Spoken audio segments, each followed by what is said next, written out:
బంగారం, బ్యాంకులు, ఇతర ప్రైవేటు సంస్థల్లో ఉన్న విడిపించి కొనబడను. కొమ్మూరి గోల్డ్, ఆంధ్ర మరియు తెలంగాణ. నమస్తే, వెల్కమ్ టు మనం టీవీ. నా పేరు వలి. ప్రస్తుతం నాతో పాటు ఉన్నారు శేఖర్ భాషా. ఇవాళ లావణ్య ఒక అప్డేట్ ఇచ్చింది.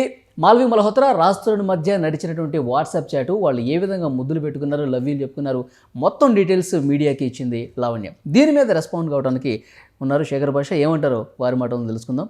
శేఖర్ భాష, గత కొన్ని రోజులుగా జస్టిస్ ఫర్ రాజ్ తరుణ్ అంటున్నారు. ఇవాళ ఒక కీలకమైనటువంటి సమాచారం, మీరు కూడా ఆ చాటింగ్ చూసే ఉంటారు.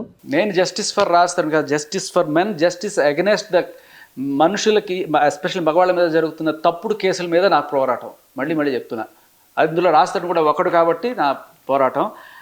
అండ్ ఈరోజు జరిగిందైతే సిగ్గుమాలిన పనులు చేస్తున్నాం అందరం, మీడియా వాళ్ళందరం కూడా చెప్తున్నాను కదా. బలి నేను డైరెక్ట్గా అడుగుతున్నా, అక్రమ సంబంధాలు, మాదక ద్రవ్యాలు, ఏది డేంజరస్? పర్లేదు చెప్పు, టక్కుమని చెప్పు. మాదక ద్రవ్యాలు, ఎవరిని అడిగినా, చిన్నపిల్లడినా, drugs are more dangerous than అక్రమ సంబంధాలు. ఎవడో వాడు పెట్టుకుంటాడు, వాడు ఎక్కడ పోతాడు. ఇవి డ్రగ్స్ అనేవి మొత్తం సమాజాన్ని సంక్రాంతిస్తాయి. అటువంటి ఒక డ్రగ్ పెడ్లర్ గురించి మాట్లాడుతున్నాం మనం.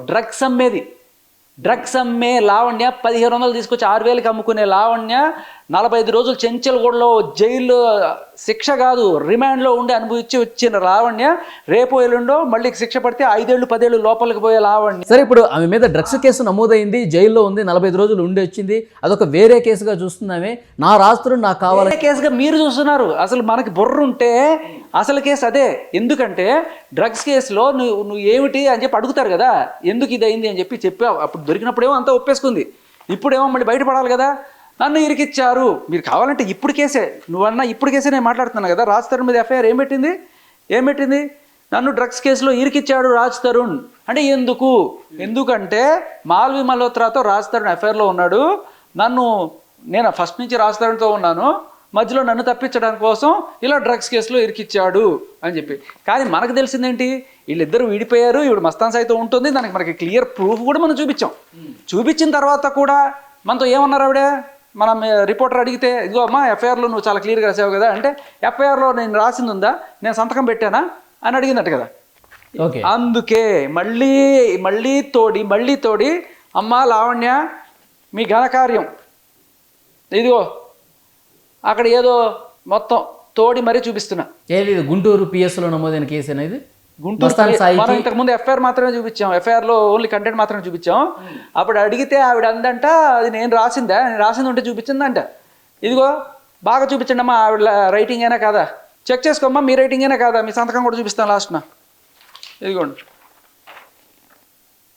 ఇందులో అద్భుతం ఏంటంటే, ఎఫ్ఐఆర్ కన్నా మించిన అద్భుతమైన అంశాలు దీంట్లో బయటపడుతున్నాయి మనకి. అసలు ఈ మస్తాన్ సాయి అనేవాడికి ఈవిడికి పరిచయం 2021లో రాసింది. అది ఎఫ్ఐఆర్లో మన పోలీస్ సోదరులు మెన్షన్ చేయడం మర్చిపోయారు. మేము చదువుతా వినండి. ఘనమైన అయ్యా, నా పేరు మన్నీపల్లి లావణ్య, కవితల్లో ఉంది కదా. సో డాక్టర్ ఆఫ్ రాసింది. అండ్ ఇక్కడ అద్భుతం విషయం చెప్తా, డాక్టర్ ఆఫ్ రామారావు, పటాన్ చెరువు, సంగారెడ్డి అని రాసింది. ఇది అంతకుముందు అందరూ మనం మీడియాలో చూస్తుంటే, మాది జగ్గయ్యపేట, కృష్ణాపేట చౌదరి గారు, మాకు బిజినెస్లు ఉన్నాయి, మేము 70 లక్షలు ఇచ్చాం, ఇవన్నీ కూడా డౌట్లు వచ్చినాయి నాకు. సంగారెడ్డి అంటున్నారు, అక్కడ ఏముందని చెప్పి. సర్లేండి, అది తర్వాత చెప్తా.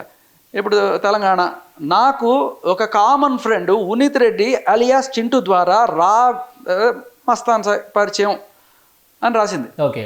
తర్వాత ఆ వ్యక్తి ఎప్పుడు 2021 నవంబర్, మనకి ఎఫ్ఐఆర్లో ఈ డేట్ లేదు. థ్యాంక్స్, మళ్ళీ లావణ్యకి మనం థ్యాంక్స్ చెప్పాలి, ఈ విషయం ఆవిడ కన్ఫర్మ్ చేసింది. 2021 నుంచి వాళ్ళకి ఎఫ్ఐఆర్ నడుస్తుంది. ఓకే. సో తర్వాత ఒక నెల రోజులు నా వెంట పడి ప్రేమిస్తున్నానని చెప్పగా నేను మొదట పట్టించుకోలేదు, నెల రోజులు పట్టించుకోలేదు, చూసావా. ఓకే. 2 నెలల తర్వాత, నెల రోజులు పట్టించుకోలేదు, 2 నెలల తర్వాత యాక్సెప్ట్ చేసింది. ఇదేం లాజిక్ అర్థం కావట్లేదు. సరే కాలండి, అంటే నెల రోజులు పట్టించుకోలేదు, ఒక నెల మాత్రం పట్టించుకోనట్టు చేసి 2 నెలల తర్వాత యాక్సెప్ట్ చేసినట్టు మనం భావించాలి. ఓకే. తన ప్రేమను ఒప్పుకున్నాను ఎప్పుడు, 2021లో పరిచయం అయితే కొన్నాళ్ళకి ఒప్పుకుంది. నెంబర్ 1 డిజిటల్ నెట్వర్క్ మనం టీవీలో యాడ్స్ ఇవ్వాలనుకుంటున్నారా? ఇంకెందుకు ఆలస్యం, డెవలప్మెంట్ మీది, ఆ బాధ్యత మాది. వెంటనే ఈ నెంబర్ కి కాల్ చేయండి. ఎప్పుడు ఒప్పుకునేది? ఎప్పుడు? 22లోనా 23లో? 22లో. ఓకే. 22లో ఒప్పుకున్నట్టు రాసింది ఆవిడ, కానీ పరిచయం 2021 నుంచే ఉంది. అయితే తన ప్రేమ ఒప్పుకున్నాను. క్రమంగా అతను ఆ ఇంటికి వచ్చాడు, క్రమంగా అంటే క్రమంగా రెగ్యులర్గా. నేను కూడా హైదరాబాద్లోని నార్సింగి సో విల్లాలో అతని ఇంటికి వెళ్ళేదాన్ని. Okay, okay. అక్కడికి వెళ్ళి ఏం చేసేవాళ్ళు అనేది మనం ఆవిడ భాషలో అర్థం చేసుకోవాలి. రాజ్ తరుణ్ మల్హోత్రా అక్కడ ఏం చేస్తున్నారు అని ఆవిడ ఆరోపిస్తుంది, మనం అలాగే చూడాలి దీన్ని. సరే, కానీ మనం చెప్పక్కర్లేదు, ఆవిడే చెప్తుంది కొద్దిసేపట్లో. క్రమంగా నాకు తెలిసిన విషయం ఏమనగా అతను ఇంకా వేరే అమ్మాయిలతో బూతు వీడియో కాల్స్ మాట్లాడుతూ దాన్ని రికార్డ్ చేసేవాడు. దాంతో నాకు అనుమానం కలిగి మస్తాన్ రావుని దూరం పెట్టాను. ఓకే, కానీ అతను నన్ను క్షమించమని వేడుకొని నీతో ఉంటే అన్నీ మానేస్తాను అని చెప్పాడు. ఇది జరిగిన నెల రోజుల తర్వాత మస్తాన్ రావుకు అప్పటికే పెళ్లి జరిగింది అన్న విషయం నాకు తెలిసింది. ఎంత పెద్ద దారుణమైన విషయం తెలిసింది ఆవిడికి. ఏమిటి, ఈవిడ ఆల్రెడీ పెళ్ళైన ఆవిడ, ఈవిడికి అవతల వాడికి పెళ్ళయిందని తెలిస్తే బాగా కాలిపోయిందనమాట. పెళ్లి చేసుకుంటే నేను చేసుకోవాలి రోజు, నువ్వు చేసుకోకూడదు, ఎట్లా చేసుకుంటావురా, అదే కదా ఆవిడ ఉద్దేశం. అప్పటికి ఏం చెప్తుంది, మనకి పెళ్ళినట్టు చెప్తుంది. నాకు తెలిసి అతన్ని నిలదీయగా నిజమేనని ఒప్పుకున్నాడు. అయితే సపరేట్ అయిపోయామని చెప్పాడు. ఓకే, విడాకులు కూడా తీసుకున్నామని చెప్పాడు. కొత్త జీవితాన్ని ఆరంభించ విడాకులు తీసుకున్నాడు. అతని సైడ్ నుంచి క్లియర్గానే ఉంది. మరి నీ సైడ్ ఏమిటి, నువ్వు పెళ్లి చేసుకున్నావా, విడాకులు తీసుకున్నావా, పెళ్లి చేసుకున్నానని ఒకచోట చెప్తావు, లివిన్ అని ఒకసారి చెప్తావు. పోనీ దేనికైనా రెస్పెక్ట్ ఉందా? పెళ్లి చేసుకుంటే విడాకులు తీసుకొని ఇతనితో ఉండాలి, పోనీ లివిన్లో ఉంటే బ్రేకప్ చేసుకొని ఇతనితో ఉండాలి. నువ్వేం చెప్తున్నావు, కంటిన్యూస్గా రిలేషన్లో ఉన్నాను, మళ్ళీ ఇదేమిటి, కంటిన్యూస్గా రిలేషన్లో ఉంటే ఇతను యాక్సెప్ట్ చేయడం ఏమిటి, అతను తిరగడం ఏంటి? సరే, మహిళా స్వేచ్ఛ, సుప్రీంకోర్టు ఆర్డరు, మనం ఏమీ తప్పట్టలేదు. ఒక మహిళ ఒకవేళ భర్తతో ఉన్నా కూడా తన ఇష్టమైతే వేరే వాళ్ళతో ఉండొచ్చు, దానికి ఎటువంటి శిక్ష లేదు. కానీ భర్త ఇది విడాకులకి గ్రౌండ్స్గా మాత్రం పరిగణించవచ్చు, విడాకులు అప్లై చేయొచ్చు వేరే వాళ్ళతో ఉందంటే, అంతేగాని ఆమెను శిక్షించమని అడగడానికి లేదు. ఓకే, ఇది సరికొత్త చట్టం, అర్థమైందా? అలాగే మహిళ కూడా భర్త కనుక వేరే అమ్మాయితో అఫైర్లో ఉంటే నువ్వు శిక్షించమని అడగచ్చు. ఐ మీన్ దాన్ని ఏమంటారు, విడాకుల కోసం అప్లై చేసుకోవచ్చు, అంతేగాని అతనికి శిక్షించాలి అలా ఏం లేదు. అతనికి ఏదైనా భరణం తీసుకుని ఇది చేసేసుకోవచ్చు. బేసికలీ ఇది కూడా తప్పు కాదనుకుందాం. ఓకే, ఇలా ఉండగా ఒకరోజు మస్తాన్ చెల్లి పెళ్ళి అని శుభలేఖ ఇచ్చాడు. 23వ తేదీ మార్చి 2023, 21 నుంచి నడుస్తుంది వీళ్ళ రిలేషన్, ఆల్మోస్ట్ 2 ఏళ్ల తర్వాత. ఇది ఇంటికి వచ్చి శుభలేఖ ఇచ్చాడు, నన్ను పెళ్లికి రావాలని గట్టిగా ఆహ్వానించాడు. నేను అందుకని 22వ తేదీనే బయలుదేరి గుంటూరు వచ్చాను. మస్తాన్ నా కోసం అన్నపూర్ణ రాయల్ హోటల్లో రూమ్ తీసుకున్నాడు, 217, అందులో ఉంచాడు. అయితే నన్ను పెళ్ళికి తీసుకువెళ్లకుండా హోటల్ రూమ్లోనే ఉంచాడు, పెళ్ళికి తీసుకెళ్ళలేదంట. దాంతో నేను హైదరాబాదు వెళ్ళిపోయాను. ఎప్పుడు 7 రోజుల తర్వాత ఎప్పుడో వెళ్ళిందనమాట. మళ్ళీ తిరిగి 28న పొద్దున్న వచ్చాను, ఏదో కార్ బుక్ చేసుకొని గుంటూరు వచ్చాను, ఇంకెవన్నీ రాసింది. బట్ ఇది ఇలా జరుగుతుండగా మళ్ళీ 31వ తేదీ మార్నింగ్ పొద్దున్న 6 గంటల టైంలో నేను ఉన్న హోటల్ రూమ్కి మస్తాన్ వచ్చాడు. నాతో బాగా గొడవ పడ్డాడు, రాయటానికి చెప్పలేని వీలు లేని బూతులు తిట్టాడు. పాపం ఆవిడికి బూతులు అంటే అస్సలు పడదు, అలాంటి ఆవిడిని ఈయన బూతులు తిట్టాడు. ఓకే, మోచేతులు మోకాళ్ళతో కడుపులో ఇంకా రకరకాల ప్రైవేట్ పార్ట్స్లో అంతా గుద్దాడు. వాళ్ళంతా ఎక్కడ పడితే అక్కడ చేతులతో కొట్టాడు, మెడ పట్టుకొని చంపబోయాడు. అరవకుండా చేతిని గట్టిగా అడ్డం పెట్టాడు. ఇంకా నానా రకాలుగా, ఇంక ఎన్ని రకాలు రాయాలో అన్ని రకాలు రాసింది. అంటే కేసు పడ్డానికి ఎంత దారుణంగా అంటే, మేబీ కొన్నిసార్లు అక్కడ లాయర్ ఉంటే లాయర్ రాయిపిస్తాడు, ఇలా ఇలా రాయాలి చెప్పి కూడా చెప్తారు కదా, ఇంకా రాసింది. ఎందుకంటే ఏమీ లేదు, చిన్న గొడవ అంటే మాకు మస్తానని చెప్పింది కదా టీవీ ముందు. సో మనమేమో చంపే ప్రయత్నం కూడా హోటల్లో, చాలా చిన్న గొడవ అమ్మ వాళ్ళకి, చిన్న గొడవ అది. ఓకే, చంపాడు, రేపు కూడా చేసేసాడు తర్వాత. ఐ మీన్ అవి కొడితే ఆవిడ చచ్చిపోయింది అనుకున్నట్ట, చచ్చిపోయింది అనుకొని వాళ్ళ అమ్మతో ఫోన్ చేస్తే ఈవిడ బతికే ఉండి వినేసిందంట. అది కూడా నా చేతులు వెనక్కి విడిచి నన్ను కట్టి నన్ను బలవంతంగా మానభంగం చేశాడు. ఇంకా సరే బట్టల్ని చించాడు. నేను చనిపోయాను అనుకుని నన్ను వదిలేసి వాళ్ళ అమ్మకి ఫోన్ మాట్లాడాడు. ఆమెతో పై విషయాలు చెప్పడం నాకు వినిపించింది. నేను సొమ్మసిల్లిపోయినప్పుడు నా 2 ఫోన్లు తీసుకొని మస్తాన్ వాటిలో ఉన్న డేటా మొత్తం ఎరేస్ చేసేసాడు. ఎందుకంటే ఇక్కడ ఆవిడ ఆరోపణ, అతను వీడియో కాల్స్ మాట్లాడుతున్నాడు, అమ్మాయిలతో సెక్స్ వీడియో కాల్స్ మాట్లాడి అవి రికార్డ్ చేశాడని చెప్పింది కదా. దానికి ప్రూఫ్ అడిగినప్పుడు ఎరేస్ చేసేసాడని చెప్తే ప్రూఫ్ లేదు కదా.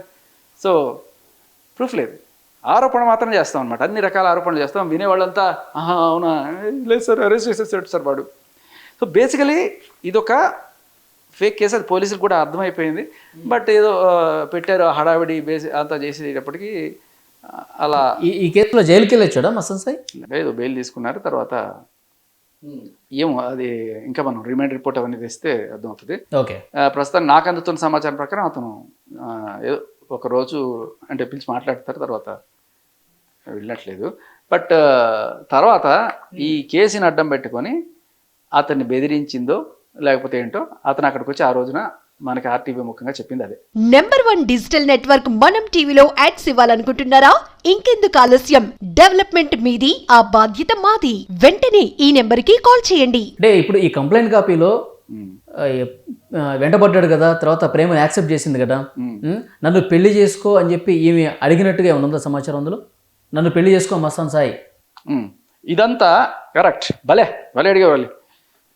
లాస్ట్ పేర ఇదంతా నన్ను పెళ్లి చేసుకోవాలని నేను అడగడంతో నన్ను అడ్డుకోవాలని పథకం ప్రకారం తుదముట్టించాడు. చాలా క్లియర్గా అండర్లైన్ చేసుకోండి.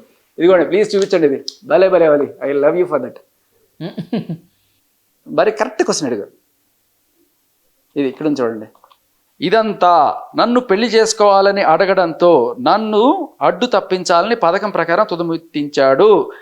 ఓకే. మస్తాన్ వాళ్ళ అమ్మ నాన్నలతో కలిసి ఈ ప్రయత్నం చేశాడు. మళ్ళీ ఒక్కడే కాదనమాట, అమ్మ నాన్న అందరినీ ఇరికిస్తారనమాట వీళ్ళు. ఎంత రైట్గా పెడితే అంత గ్రిప్లో ఉంటాడు వీడు. డబ్బులు అడగచ్చు, లేకపోతే మనం చెప్పిన పని చేయమని అడగచ్చు, కుక్కలా కూర్చో, కోతిలా నవ్వు, అరువు, ఇంకా ఏమైనా చేయొచ్చు వాడితో. ఫన్నీ ఫిట్స్ అన్ని కూడా చేయొచ్చు. సో ఆడవాళ్ళకి చట్టాలలో ఉన్న లొసుగులు వాడి మగాళ్ళని ఇలా చిత్రహింసలకు గురి చేస్తున్నారనడానికి ఇది సాక్ష్యం. ఇంకొకటి ఏంటంటే ఇక్కడ 2 రకాల కోణాల్లో చూడాలి మనం. పోలీసులు ఈ కేసుని అమ్మాయి చెప్పగానే నమ్మేసి పెట్టేశారు. తర్వాత ఇప్పుడు ఇదో ఈ అమ్మాయి ఇట్లా చెప్పింది, పోలీసుల్ని వేరే వాళ్ళని చేసింది అనుకుంటున్నాం మనం.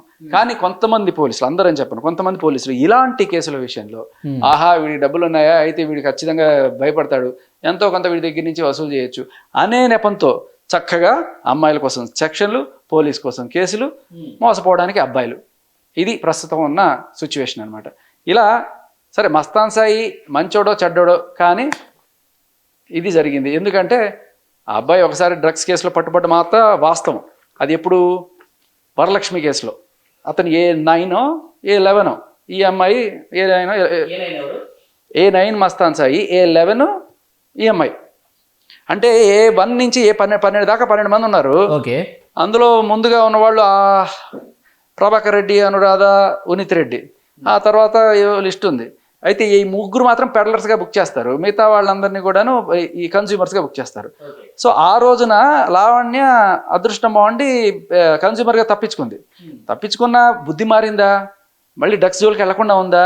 లేదు. అదే చేస్తూ ఇంకా దాంతో డబ్బులు సంపాదించుకుందాం అని చెప్పి డ్రగ్స్ అమ్ముతూ రెడ్ హ్యాండెడ్గా దొరికిపోయిన లావణ్య 45 రోజులు చెంచల్గూడ జైల్లో గడిపి, అది శిక్ష మాత్రం కాదండో, జస్ట్ రిమాండ్ మాత్రమే శిక్ష, దానికి 10 ఏళ్ళు పడుతుంది ఒకవేళ తేరితే. ఐ మీన్ తేలకుండా అంత ఈజీగా 45 రోజులు అయితే పెట్టరు కదా. ఇప్పుడు వరలక్ష్మి టిఫిన్ సెంటర్ దగ్గర నమోదైన కేసు పెడ్లర్గా నమోదైంది. ఎస్, ఫస్ట్ది కన్స్యూమర్గా. ఆ కేసు ఎక్కడ నమోదైంది? అది ఫస్ట్ వరలక్ష్మి కేసే. వరలక్ష్మి కేసు అది మన గచ్చిబౌలి వరలక్ష్మి టిఫిన్స్ ఉంది కదా, అది కన్జ్యూమ్ అయిన కేసు. ఫస్ట్ దాంట్లో ఆ 3 peddlers, A1 A2 A3 peddlers, మిగతా వాళ్ళందరూ కన్జ్యూమర్స్. దాంట్లో మస్తాన్ సాయి కూడా ఉన్నాడు. అంటే వీళ్ళందరికీ అప్పుడే పరిచయాలు ఉన్నాయి. మస్తాన్ సాయికి, ఉనిత్ రెడ్డికి, వీళ్ళందరికీ అప్పటి నుంచి ఎస్టాబ్లిష్ వీళ్ళంతా.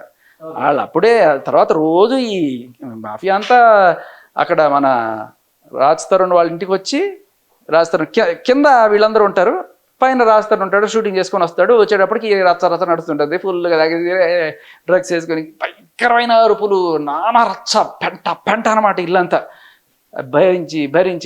భరించను అన్నాడు అనుకో, వెళ్ళిపో, లేకపోతే ఏంటి అని అడిగాడు. #1 డిజిటల్ నెట్వర్క్ మనం టీవీలో యాడ్స్ ఇవ్వాలనుకుంటున్నారా? ఇంకెందుకు ఆలస్యం, డెవలప్మెంట్ మీది, ఆ బాధ్యత మాది. వెంటనే ఈ నెంబర్కి కాల్ చేయండి. అవన్య మిమ్మల్ని క్వశ్చన్ చేసింది ఇక్కడే. భయంకరమైన పెంట చేస్తారు, అరుస్తూ పిచ్చి పిచ్చిగా అరుపులు చేస్తారు.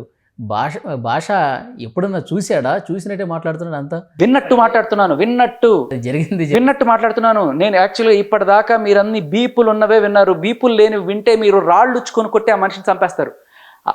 మనిషి అసహ్యపడే విధంగా ఉంటాయి. మీరు ఇప్పటిదాకా ప్రజలందరూ కూడా విన్నది బూతు మాటలు కాదు, ఓన్లీ బీపు మాటలు. బట్ ఆ బీపు వెనకాల ఉన్న మీరు మాటలు విన్నారంటే థూ, ఇది ఒక ఆడద, ఇది ఒక మనిషి, ఇంత నీచంగా మనుషులు మాట్లాడతారు. ఇదిగో నేను మనందరూ జనరల్గా కొంతమంది బూట్లు మాట్లాడుకుంటారు, ఎమ్ జీ విపి ఇవన్నీ డి ఇలాంటివన్నీ మాట్లాడతారు. కానీ ఒక అమ్మని, వాళ్ళ అమ్మని ఎంత నీచంగా అంటే రాష్ట్రంలో వాళ్ళ అమ్మన, రాజ్ తరుణ్ వాళ్ళ అమ్మని, అండ్ అక్కడ ఉన్న వాళ్ళు ప్రతి ఒక్కళ్ళు 4 ఉన్నారు దాంట్లో. రాజ్ తరుణ్ ఉన్నాడు, అండ్ కాల్లో మస్తాన్ సాయి ఉన్నాడు, ఇంకో కాల్లో చింటూ గురించి మాట్లాడుతుంది. చింటూ అంటే ఎవరు? డ్రగ్స్ కేసులో వీళ్ళంతా అదే డ్రగ్స్ కేసు. ఉన్నిత్ రెడ్డి పెడలరు, ఈఎంఐ కూడా పెడలరు. But Mastan Sai only consumer once. So తర్వాత కేసులో మస్తాన్ సాయి ఇంకెక్కడ డ్రగ్ కేసులో లేడు, కాకపోతే మస్తాన్ సాయి. సో మస్తాన్ సాయితో ఒక రిలేషన్లో ఉంటూ రాజ్ తరుణ్ని బెదిరిస్తూ ఉంటుంది అనమాట.